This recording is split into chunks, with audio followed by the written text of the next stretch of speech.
Hi everybody, I'm Melinda Gallant, and I want to welcome you to another Cape Conversations. No, this is water, it's not wine, but I could use some wine because I'm talking to another politician. Oh my goodness, Ron Beaty is joining us today. So come along, let's have another Cape Conversations.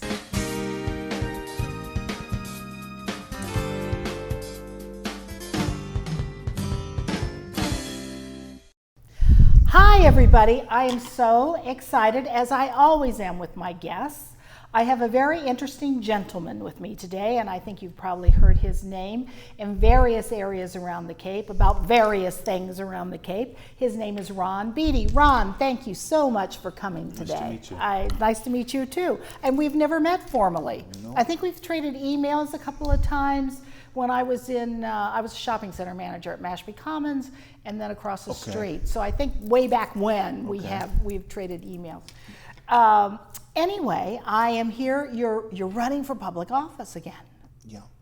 Oh my gosh, what are you thinking? Why are you doing this? Politics is in my blood. Is that right? Yeah. I'm a little bit of background as far as elective politics. I was the 2014 Republican nominee for Cape and Islands State Senator. I won that primary. Then I lost the general election against Dan Wolf. At that time, he was still in office. Yeah. And then in 2016, I ran for Barnstable County Commissioner. But that's not a party seat, is it? It is. It is. So you ran as a Republican then? I ran as a Republican, Okay. and I didn't realize that. The county commissioners are run. It's politically partisan, either Democrat or Republican. And I won one of the two seats at that time. I see. To give you a little background on Barnstable County government, it's a bicameral structure. You have the executive branch. Okay, what does that mean? There's two branches of government. Okay. Thank you. It's got some similarity to the federal and state levels, which have three branches, but we only have two branches. So we have the executive branch, which is basically the county commissioners and the county administrator, and then we have a legislative branch, which is something called the Assembly of Delegates. Oh, sure. Now, the Assembly of Delegates are nonpartisan, and they're elected one from each of the Cape's 15 towns. Right. So there are 15 of those. There are 15, yeah. I see. And the county commissioners, we meet on a weekly basis, and the Assembly of Delegates usually meets about twice a month, roughly every 2 weeks. So why are you running for this particular seat against somebody who's a Republican through and through, I think, at least he appears to be, and he's been in office a while, so he has some, I guess, gravitas, because, you know, in government, the longer you're in, the more things, I guess, you get the better office, let's put it that way. Yeah, and you become you're more entrenched politically. Right, so right. It's a tough, it's an uphill battle. So why are you doing this? Well, to be honest, over the years, not only myself, but a number of other people started becoming somewhat disenchanted with the way Randy Hunt was voting. And I started, I had interaction with him over the years on different issues and matters. And you're not talking about the parking space. No. Okay. That really. That was just in the newspaper today. That's the newspaper decided to play that up, and so, I'm not doing that. I'm just asking the question. So it's all fun, but, yeah. No. I started off asking him about the high taxes in the district, particularly like in Sandwich. You get the highest property taxes in Cape Cod, substantially about 30% yeah, it's more. True. And I said, well, is there anything we can do about that? It gives people some relief. And he basically, at the time, he gave me a non-answer answer. He said, well, that's part of the price that people pay for the privilege of living in Sandwich, or, born at the time. I think up until this year, I had the second highest property taxes. But and then, so anyway, different issues came up. I actually have, I have a whole sheet here. Okay. Well, you want to run through? Give me a couple, and then I'll we'll give talk you a about couple. them. And then we can talk. Okay. Several years ago, he did something that I've also done. He signed what's called the Taxpayer Protection Pledge. He did one with Americans for Tax Reform down in Washington, and also one with Barbara Anderson's group, Citizens for Limited Taxation. And it basically said in writing, and you sign it, you pledge that you will oppose all new taxes and tax increases. I think at the beginning when he first started out, he was on the right track where he was supposed to, but over the course of the last 8 years, he's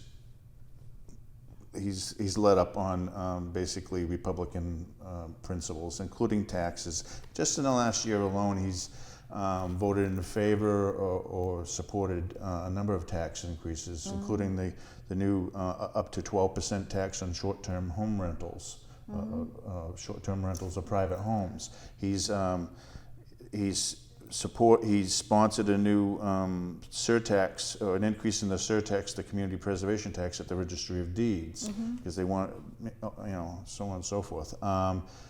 Then you have a new $2 tax on car rentals. Then you have there's several others, and then so in any case, it goes on and on. So if I can stop you. Go ahead. Okay. So taxes are a big thing. Taxes are a big thing. So So if you say you're not going to do it, and then you turn around and do it, then how can we believe what you're saying? okay. It goes to that. Okay. So my question is this, though. The short-term rental tax on the tax on short-term rentals, which is basically Airbnb. Hotels already have that tax, and Airbnbs don't. And this basically makes Airbnbs and the hotels kind of on a more level playing field. Well, and wait. okay. And part of that tax is going to come back to the Cape to help us sewer the Cape, which has to be done because the government, somebody in the government has said we have to do this or we're going to take you to court. Okay, well, the issue as far as water quality and, wastewater treatment on the Cape has been getting addressed at both the federal, state, local, and the county level. But not with money. Somewhat with money too, okay? But in any case, what you just explained is the reason that they're giving, okay? But the problem is a lot of these people, they want to say it's a level playing field. Well, that's the supposed rationale that the Chamber of Commerce and the trade associations for the hotel and motel industry have been using. The problem is, I attended the hearings last year. Okay, I went to a couple. The legislators came down here. The main one was over at the Barnstable Town Hall, and they had people from all over the Cape. So. The vast majority of people that attended those hearings and that gave public comment and stuff were private homeowners. A lot of them who rent out their homes during either the entire summer or some portion of the summer. And the reason that they do it is they need the money to pay their property taxes, their homeowner's insurance, and their mortgage. These people don't do it because they're making a killing. Now there's a claim that corporations are buying up residential properties and so on and so forth. I don't see that happening down here in the Cape. I don't know what's going on in Boston, but I'm concerned with what's going on in the Cape, not as much as Boston. So I saw the people who this is hurting. And not only is it a tax, it also lays down a whole spiel of red tape and regulatory matters. They have to get $1 million liability policy. They have to jump through all the hoops with the fire department, the Board of Health, and things that, I think it's an encroachment in private property rights as well, besides the taxation issue. So I have a big problem with the short-term short-term rental tax. If you were elected, what would you do? Well, at this point, as far as we were zeroing in on that tax. Apparently, the governor sent it back because he wanted it tweaked. Yeah. So I read that. It actually is fortuitously, in my opinion, stalled. So it's kind of in a state of limbo. So So my understanding is, even one legislator up there objects to his changes, then it's in the clink till next session. So we'll see what happens with that. Okay. In any case, taxes are a big issue. Okay. Well, I live here in Sandwich, so I understand. And it comes down to, if you say you're going to oppose taxes, then don't do the opposite. Now there's some other issues that he also said, and this isn't necessarily my pet peeve, but other people have brought this up. There was some legislation back in 2016 for allowing men who have gender identity questions about themselves or something, allowing them into women's bathrooms and locker rooms. He stated and told his constituents that he was going to vote against it within a few days of it coming up. He turned around and voted for it.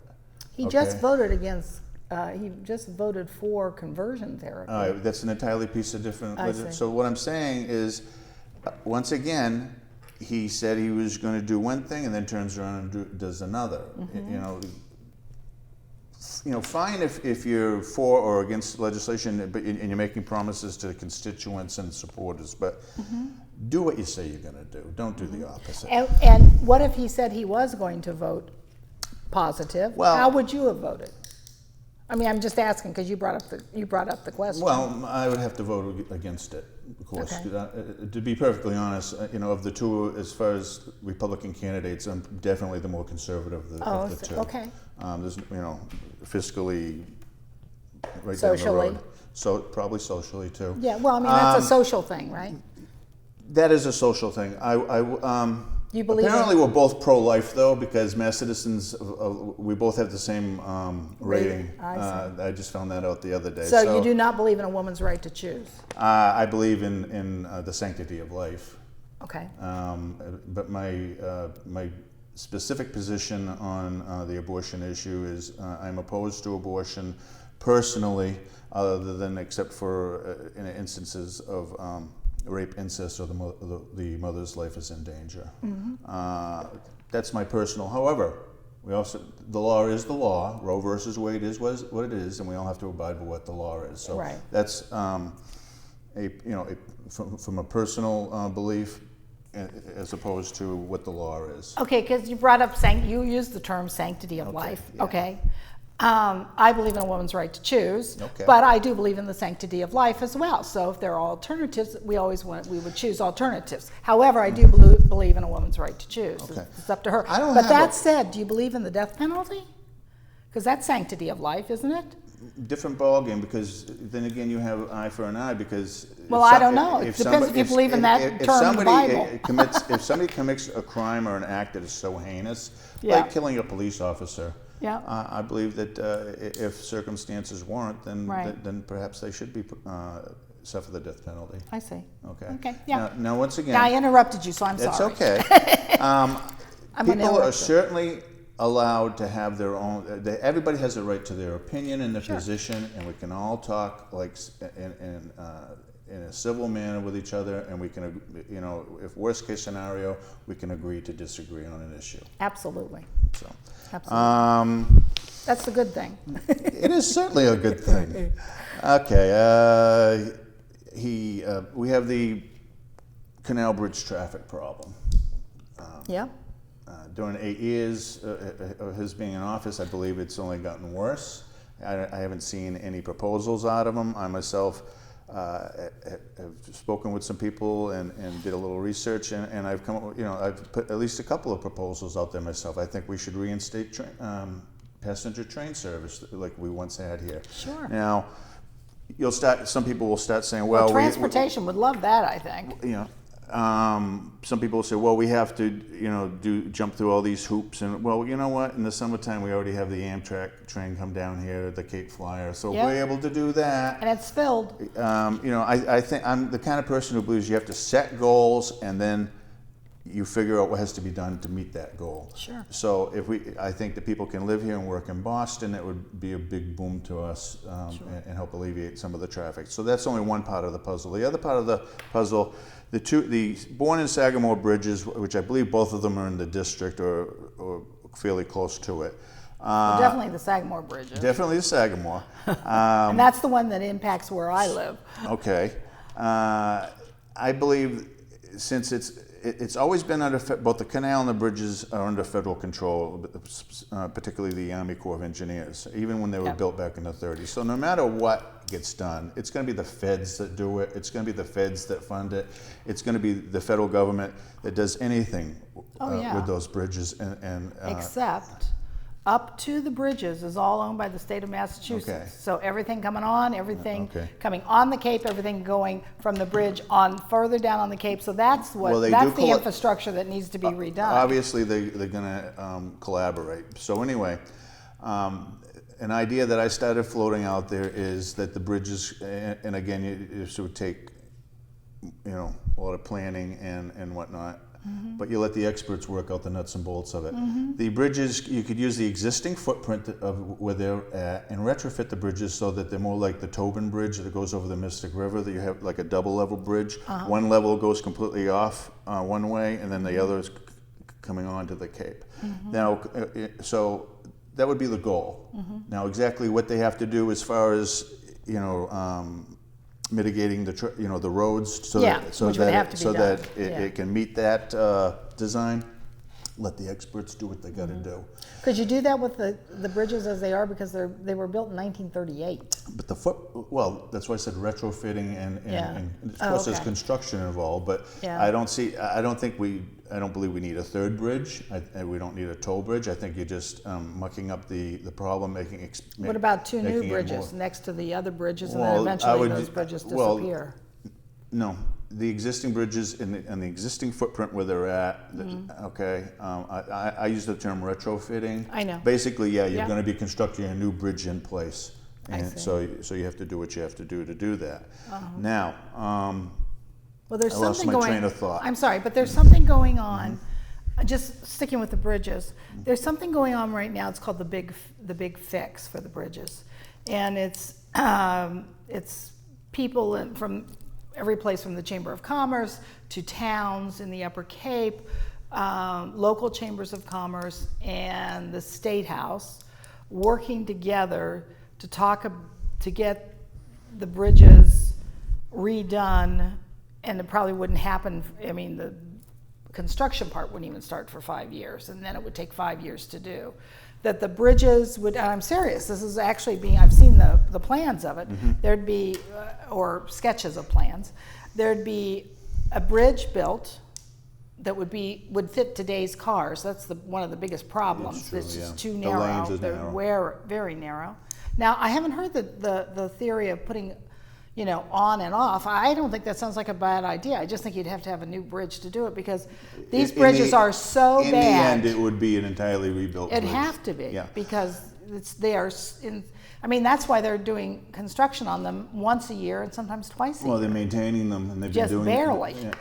Exactly. Now, the thing is, in order to make any of this happen, like I said, because it's the feds and the Army Corps of Engineers and the canal and the bridges are under federal jurisdiction. Doesn't it make sense that you have to have a good, positive relationship with the Trump administration? We have the governor who does not get along with the president. We have that's for sure. 2 U.S. senators and I believe our congressmen that don't get along with the administration. We're not going to get anything done until we start electing people and officials that get along and can talk with the Trump administration, who are only in there for a year and a half, so forth. So for the foreseeable future, that's who we have to deal with. Well, even if he's in for 8 years. So we need to get along. And at this stage of the game, we're not anywhere near that. So we're not going to get what much would of you anything propose?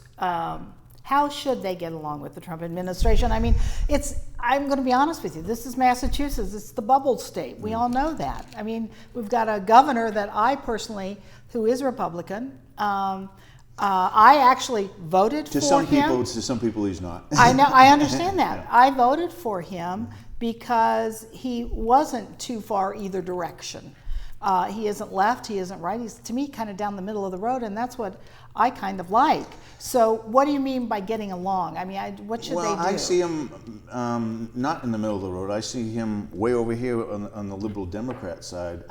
Yeah, so again, different points of view. I understand that. So, sometimes you sit down and hash it out. Yeah. But what would you do, though? I'm just curious. I don't know what you do to get Trump on your side or the feds. Well, for starters, I think who we put into office will make a big difference. If for example, if Elizabeth Warren, I won't get sidetracked, but if Elizabeth Warren is not reelected and we get one of the Republican candidates, let's say Jeff Deal, for example, I think we will have a much easier time dealing with the administration, because they've had communication and they have a past relationship and in a positive way. So I think that will make all the difference in a lot of things that we do.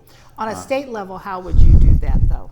Other than, I mean, that's electing a senator to the U.S. Congress. Well, on the but- state level too, I think if you have state officials that are also proactive and more conducive to working with Trump, administration officials like me. I'm a very pro-Trump. I'm a pro-Trump Republican.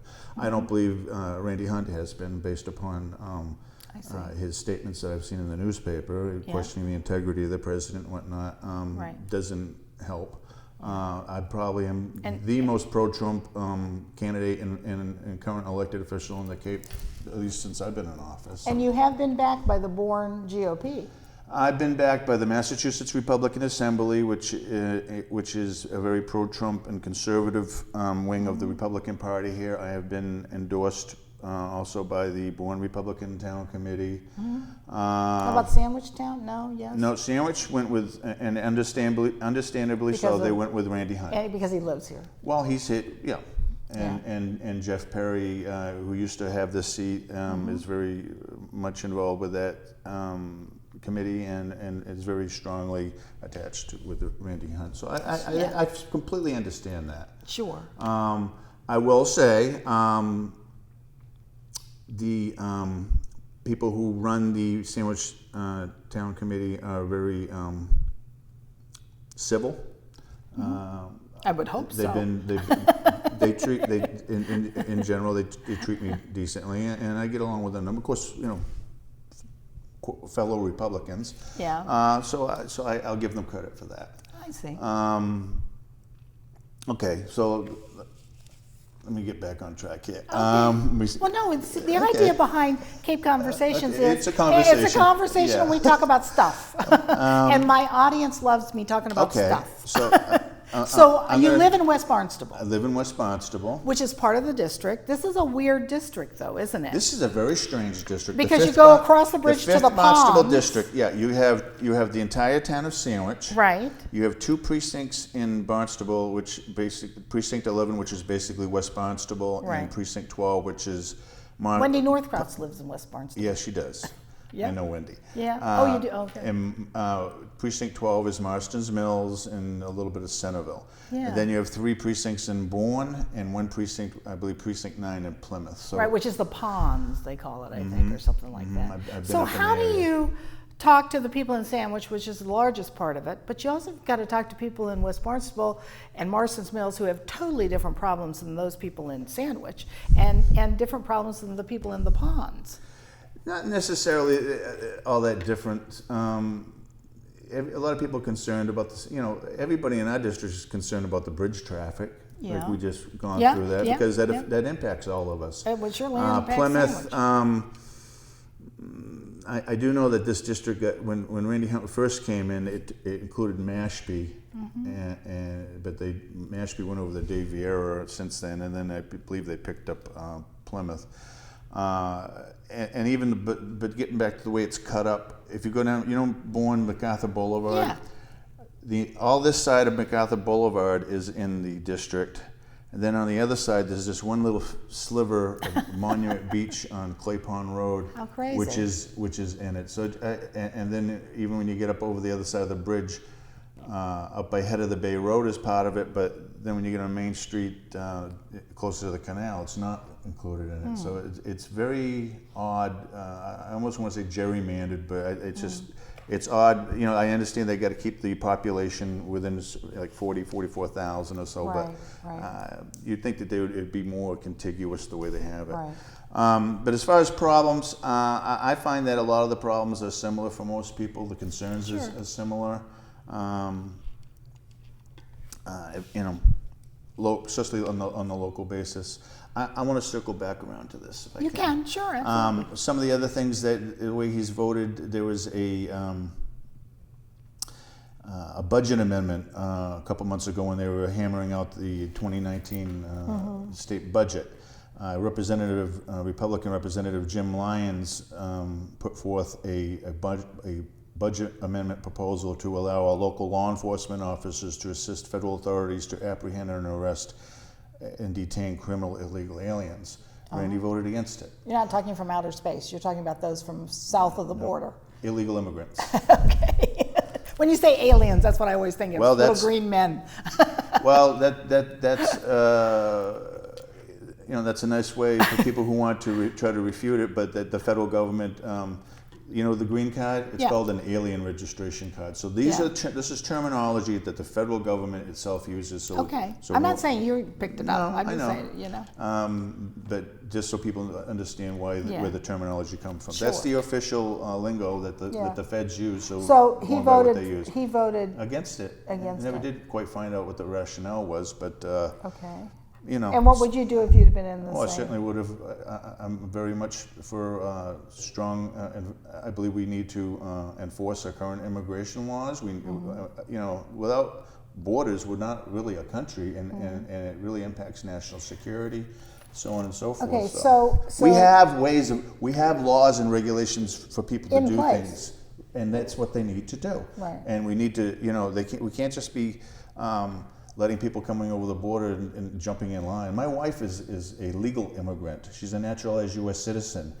Where was she from? She's from the Philippines originally. Really? Yeah, she Oh, came here. wonderful. Came very, very nice lady, very successful. Got an education, has a career.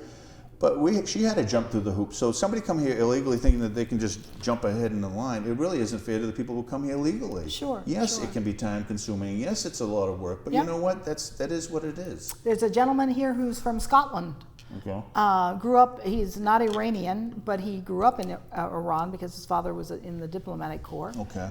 He's an older gentleman, and he married a woman here, and he just became a legalized citizen. How wonderful is that? Congratulations. I Tony. know, it's really great. And So- it's wonderful to see people do that, but they gotta do it the right way. Okay, so We're a let's. country of laws. I want you to get to what is the next most important point you want to make about his voting record?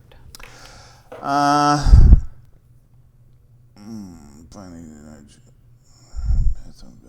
every traffic. I want you to know too that one of his concerns was school safety. I don't know how you feel about school safety. I'm Because very strong on school safety. I don't believe that he has taken a strong enough position on school safety. Right. Well, there's money he voted for money to be allocated and working on money to be allocated to the schools for He better also- alarm systems, etc. He also used the issue of school safety to vote for more stringent gun control measures when in fact he was supposed to be a pro-Second Amendment candidate and official, but he So would voted. you put armed officers? in Well, school? here's what I condone and support the NRA's National School Shield Program. It's a comprehensive program. They free of charge to school districts. They have experts, former law enforcement, former military Yep. people that come into a school district or a school building or facility. They do an assessment, Yeah. a security assessment, and with recommendations. I see. And then if the school, it's not a one-size-fits-all type of program. Different schools and different facilities and districts are at different levels. Some have done more than others. Yeah. Some might only need some tweaking. Some others might need a lot more work. The program also offers grant funding to help implement these recommendations to the school A districts. lot of times want that does involve officers in the school with guns. Does it not? It can. Just the little bit I've read, and I don't have kids. I only have grandkids in school. Well, now, it can so. it can involve possibly armed police officers, armed security guards. Right. In some instances, there might be a suggestion to have armed school teachers Oh yeah. if they see fit to do so. Right. Because when push comes to shove, if you have God forbid, a shooter, an armed assailant come into a facility, And a teacher's the got a bottom gun. line, somebody with evil intent. Yeah. The bottom line, the only way you're going to be able to stop them is you have to have another person Sure. that's armed that can put them down. Excellent. We have done 25 minutes already. Okay.